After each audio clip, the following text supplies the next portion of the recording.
Saya awali, assalamualaikum warahmatullahi wabarakatuh.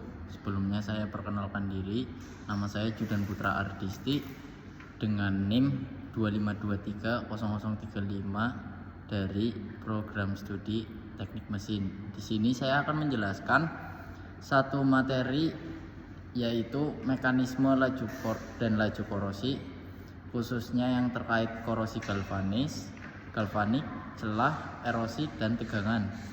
Kelas yang diampu oleh Pak dosen Fakih Faturoza MT dengan referensi utama dari buku Kalister dan Aspi.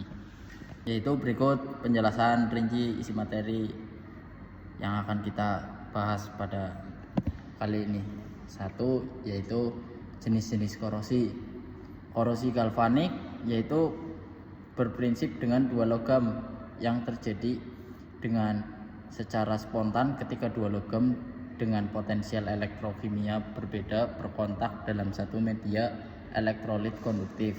Lalu anoda atau aktif, logam yang posisinya lebih aktif di deret galvanik akan terkorosi dengan laju akselerasi tinggi. Lalu katoda atau logam mulia yaitu logam yang lebih tahan korosi atau terlindungi secara elektrik dan menjadi area reduksi. Lalu ada aliran elektron, yaitu arus bermigrasi yang secara internal dari anoda ke katoda seiring pelepasan ion logam terlarut. Lalu ada korosi celah atau strefix, yaitu banyak faktor yang ada di dalamnya. Salah satunya yaitu kondisi geometri. Kondisi geometri yaitu terjadi secara intensif pada rongga sempit mikroskopis antara logam maupun dengan material non logam seperti packing atau gasket. Lalu diferensiasi oksigen, yaitu muncul akibat perbedaan konsentrasi larutan elektrolit atau oksigen antara bagian dalam celah yang terisolasi dengan lingkungan bebas. Selanjutnya ada mekanisme anodik, yaitu bagian dalam celah yang miskin oksigen bertindak sebagai anoda lokal aktif, memicu hidrolisis asam yang agresif merusak logam. Lalu ada korosi erosi. Korosi erosi terdiri dari sinergi efek mekanisme atau mekanis, yaitu kerusakan yang dipercepat oleh kombinasi simultan reaksi korosi elektrokimiawi dengan gesekan fisik aliran fluida yang deras. Lalu ada area rawan turbulensi, yaitu biasanya umum terjadi pada belokan pipa atau elbow, biasa disebut elbow, sambungan reduksi diameter, cathode control, dan komponen impeller pompa. Lalu ada kerusakan film pasif, aliran cepat terus-menerus mengikis lapisan pasifasi oksidasi pelindung, lalu sehingga mengekspos permukaan logam murni ke korosi baru. Selanjutnya ada korosi tegangan atau biasa disebut stress corrosion cracking atau SCC. Ya, SCC ini terjadi kegagalannya katastrofik mendadak akibat kombinasi sinergis antara tegangan tarik statis dan lingkungan korosi spesifik. Lalu ada perambatan retak. Perambatan retak ini yaitu retakan mikro merambat secara transgranular atau intergranular melintas butiran logam dengan cepat tanpa deformasi visual awal. Lalu ada batas keamanan. Di sini kegagalan struktur dapat terpicu secara fatal bahkan pada tingkat beban mekanisme operasi yang jauh di bawah yield strength nominal material. Lalu kita masuk ke kedua, yaitu pengukuran laju korosi.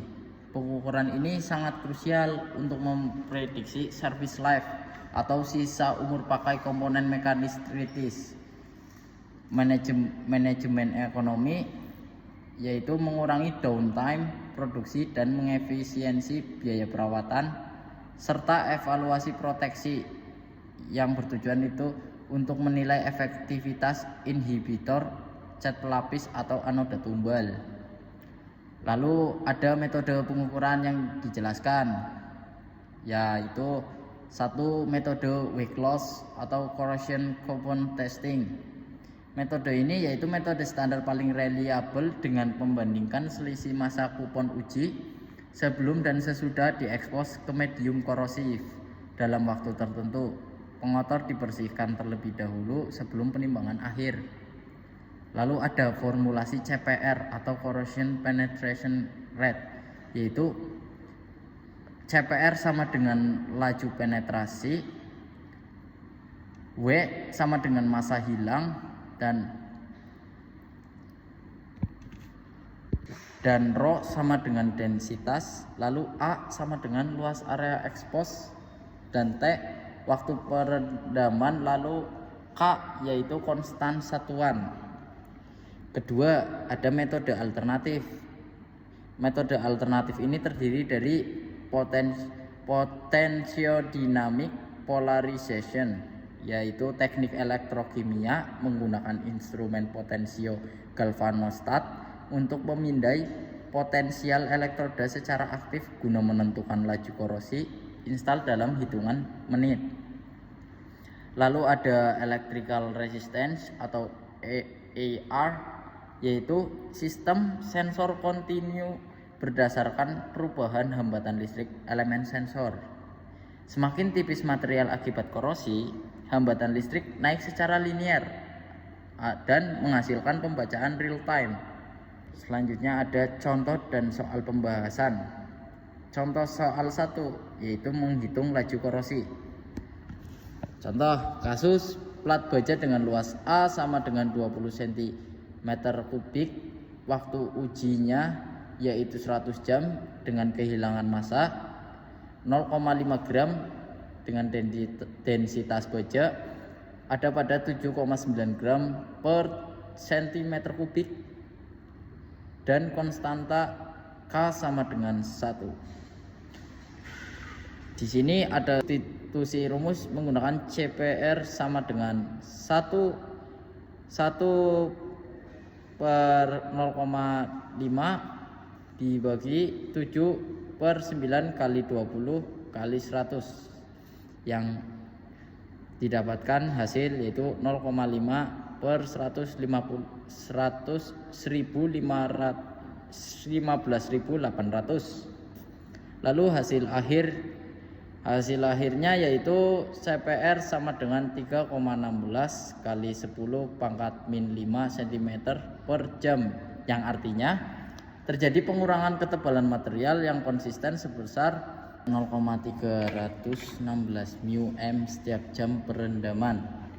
Lalu ada contoh soal 2 yaitu studi kasus korosi galvanik yang dengan pertanyaan, pasangan sambungan mekanis logam mana yang menderita korosi galvanik paling parah pada struktur lambung kapal laut.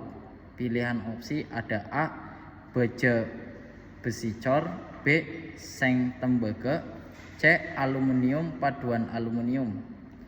Lalu jawaban yang benar ialah opsi B, yaitu sambungan seng dengan tembaga. Di sini saya akan jelaskan. Di penjelasan kali ini penjelasan ilmiahnya yaitu berdasarkan deretan galvanik, seng atau dalam bisa disebut dengan singe berada pada posisi sangat aktif atau anodik rentan, sedangkan tembaga berada di urutan sangat mulia atau katodik, biasa disebut ataupun kita sebut tahan.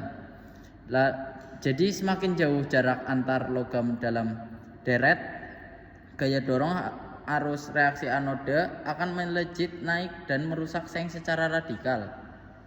Ya, sekian penjelasan dari saya. Mungkin apabila ada salah kata atau pengucapan mohon dimaafkan. Ya, saya akhiri penjelasan pada kali ini. Wabillahi taufiq wal hidayah.